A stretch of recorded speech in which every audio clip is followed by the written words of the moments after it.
네, 현장 특파원 리포트 시작입니다. 신인규 뉴욕 특파원 연결되어 있습니다.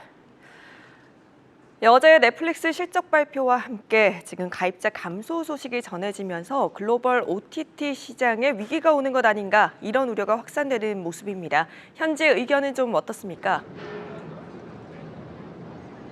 네, 먼저 넷플릭스의 낙폭부터 살펴보죠. 오늘 종가 기준으로 넷플릭스는 전날보다 35% 떨어진 주당 226.19달러의 장을 마감했습니다. 시가총액으로 치면 55억 달러, 우리 돈 66조 원이 하룻밤새 증발을 한 겁니다. 코스피 시가총액 4위 기업인 삼성바이오로지스의 시총이 55조 원 정도 되는 것을 감안하면은 오늘 미국 증시에 어느 정도의 충격이 왔는지 짐작을 해보실 수가 있겠습니다. 넷플릭스의 실적 발표 이후에 10곳에 달하는 분석기관에서 이 회사의 투자 의견을 하향 조정했습니다. 기관들이 넷플릭스에 대해서 공통적으로 우려하고 있는 것은 가입자가 줄어들고 있다는 점입니다. 1분기 기준으로 20만 명의 가입자가 감소했죠. 가입자 감소 현상에 대해서 넷플릭스는 1억 개 이상의 계정이 계정 하나로 여러 명이 돌려 쓰는 계정 공유 현상이 일어나고 있다. 이렇게 보면서 이 공유 계정에 추가 과금을 하겠다. 이런 전략을 밝혔지만 시장에서는 계정 공유 현상이 이 가입자 감소 현상의 본질이 아닐 수 있다는 분석도 나옵니다.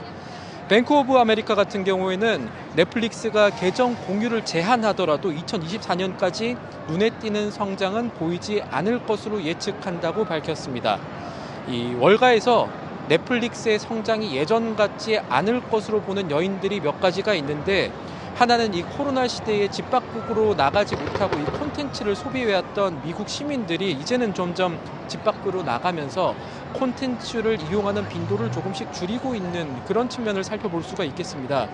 제 뒤를 보시면 굉장히 많은 사람들이 이 거리로 나와 있는 것을 보실 수가 있고, 또 앞서 나왔던 여행 항공주의 1분기 실적을 봐도 대다수의 기업들이 코로나 시대 이전인 2019년도의 실적에 근접하거나 거의 회복했다, 이렇게 밝히고 있던 점이 넷플릭스 쇼크를 미리 짐작해 볼 수 있는 한 단면이 될 수도 있겠습니다. 그렇게 파이는 줄어들고 있는데 새로운 콘텐츠들을 무기로 장착한 이 대형 경쟁업체들의 출현도 이 넷플릭스에는 부담 요인이 됩니다. 지난주에 상장했던 이 거대 미디어 업체 워너브라더스 디스커버리는 오늘 6%, 그리고 디즈니 같은 경우는 5.5% 하락 마감하기도 했습니다. 또 요새 여러 가지 이슈로 언론을 타고 있는 일론 머스크 테슬라 최고 경영자가 SNS를 통해서 넷플릭스가 플랫폼에 정치적 올바른 사상을 주입하면서 점점 볼만한 콘텐츠들이 사라지고 있다, 이렇게 꼬집은 것도 한 요인이 될 수가 있겠습니다.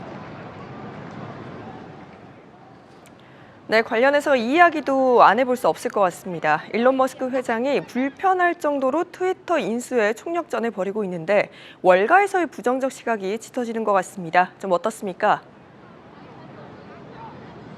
네, 그동안 이 트위터 인수 문제와 관련해서 이 머스크의 행보에 대한 월가의 부정적인 시각은 크게 두 가지였습니다. 하나는 그 430억 달러라는 기존 제한가로는 트위터를 성공적으로 인수할 수가 없을 것이라는 부정적인 시각이 하나였고, 또 하나는 이 자금 조달 과정에서 머스크의 자산의 대부분을 차지하는 테슬라 주식을 매도하는 시나리오가 굉장히 가능성이 높은데, 그렇게 되면 테슬라의 주주가치 희석이라는 부정적인 요인이 발생할 수 있다는 점이었습니다. 다만 시장에 오늘 새로운 소식이 알려졌는데, 일론 머스크가 단순하게 주식담보대출을 통해서 자금을 마련하는 것뿐만 아니라 사모펀드나 투자은행과 연합해서 이 펀드를 조성할 수 있다는 소식이 들렸습니다. 블룸버그에서는 아폴로 글로벌 매니지먼트와 이 모건 스탠리 등과 연합해서 머스크가 트위터 인수를 하는 방안을 추진했다, 이런 보도가 나오기도 했죠. 세부 내용에 따라서 테슬라의 주주 가치가 생각보다 덜 희석될 수도 있다는 뜻으로 볼 수도 있겠습니다. 아직 정확한 내용보다는 이 시나리오에 가깝기 때문에 오늘 테슬라의 주가 행보는 불확실성이 높은 상황입니다. 오늘만 해도 이 테슬라 주가는 4.96% 하락 마감했지만 애프터마켓에서는 3% 넘게 뛰고 있고요. 이거는 장 마감 후에 테슬라 실적이 시장의 예상보다 좋게 나온 것으로 보시면 되겠습니다. 테슬라는 1분기 매출 187억 6천만 달러, 주당 순이익 3.22달러의 실적을 발표하면서 컨센서스를 뛰어넘었습니다.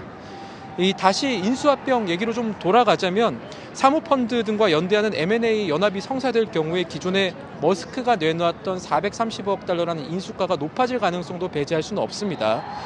머스크가 초기에 제시한 이 가격은 트위터 주식을 한 주당 54.2달러에 사겠다는 뜻인데 현재 트위터의 주가는 주당 46달러 선에서 움직이고 있습니다.